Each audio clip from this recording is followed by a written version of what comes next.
I never thought I'd be the kind of man who would find himself in this situation.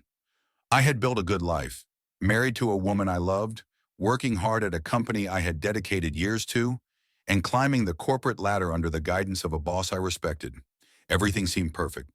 But looking back now, I realize how blind I had been.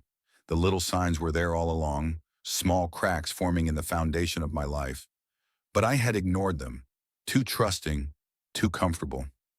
It started with Lisa's sudden change in behavior. She had always been affectionate, attentive, and present in our relationship. But lately she had become distant, preoccupied. The little things, goodnight kisses, casual touches, long conversations after work, had started disappearing. At first I attributed it to stress. She had been talking about feeling restless, about wanting more excitement in life, but I had thought it was just a phase. I encouraged her to take time for herself, to go out with friends, to find new hobbies. And she did, but something felt off. Then came the late nights, the unexplained absences, the hushed phone calls that ended abruptly when I entered the room. Her phone, once left casually on the counter, was now glued to her hand, face down whenever she wasn't using it. My gut told me something was wrong, but my heart refused to believe it. I told myself I was imagining things, that Lisa loved me, that she would never betray me, but the doubt wouldn't leave me alone. It gnawed at me, keeping me awake at night, making me analyze every little detail. And then, the final piece of the puzzle fell into place. My boss, Mr. Carter. I had always admired him. He was successful, confident, and had taken me under his wing when I first joined the company. But in recent months, I had noticed something strange.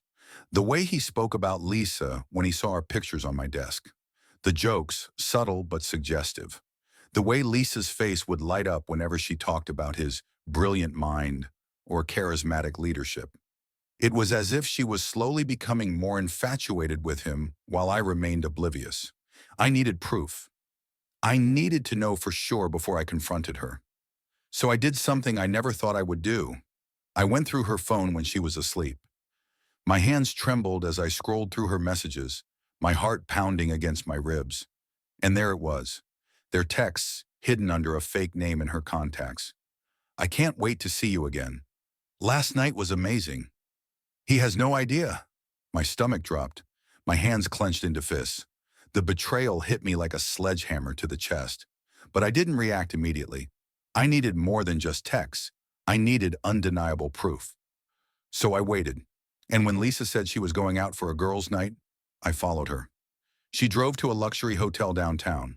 My pulse pounded as I parked a safe distance away and watched her enter. 5 minutes later, Mr. Carter walked in. I could feel my world collapsing around me, but I forced myself to stay composed. I needed to see it with my own eyes. I needed to be sure.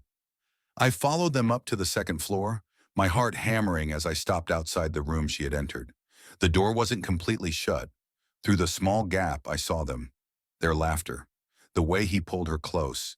The way she kissed him. The way she used to kiss me.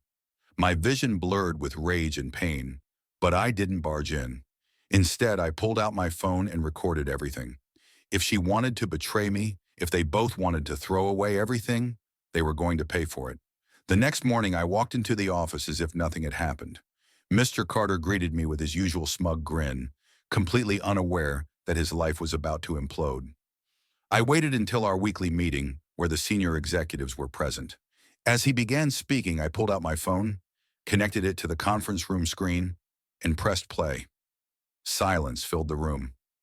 Gasps followed. His face turned pale as the video played, exposing his betrayal to everyone. I turned to him, my voice calm but deadly. I quit. And then I sent the video to his wife. Lisa came home that evening, tears streaming down her face, begging me to listen. "It was a mistake," she cried. "I never meant to hurt you. I love you." But I didn't love her anymore. I saw her for what she truly was, a liar, a cheater, a woman who had thrown away our life for a fleeting thrill. I packed my bags and left without another word. In the weeks that followed, I rebuilt myself from the ashes of betrayal. It hurt. It was the worst pain I had ever felt. But I refused to let it destroy me, and in the end, I realized that losing them was the best thing that could have happened to me. Because betrayal doesn't break you, it reveals the truth. And sometimes the truth is the greatest revenge of all. Part 2. The Aftermath. Leaving Lisa wasn't easy, but it was necessary. I spent the first few weeks drowning in emotions, swinging between heartbreak and rage. I had loved her, I had built a life with her, and she had thrown it all away. One night I got a text from an unknown number. "I'm sorry, please let's talk." It was Lisa. I ignored it, but then the messages kept coming. "I made a mistake. I was confused. Please, I need to see you." She showed up at my new apartment one evening, eyes red and swollen. "I miss you," she whispered. "I'll do anything to fix this." I stared at her, the woman I had once adored, and felt nothing. No love, no longing, just emptiness. "It's too late, Lisa. You made your choice. Now live with it." Mr. Carter, on the other hand, wasn't handling the fallout well. His wife had filed for divorce, taking half of everything. The company board forced him to step down after the scandal went public. He had lost everything. As for me, I started over. I got a better job, surrounded myself with real friends, and focused on building the life I deserved. The betrayal had cut deep, but it had also set me free. One day I got another text from an unfamiliar number. "Hey, I heard what happened, just wanted to check in. Let me know if you want to grab a drink sometime." It was Emily, an old friend from college, someone who had always been kind, who had always seen me for who I truly was. I smiled, typing a reply. Because sometimes endings are just new beginnings in disguise.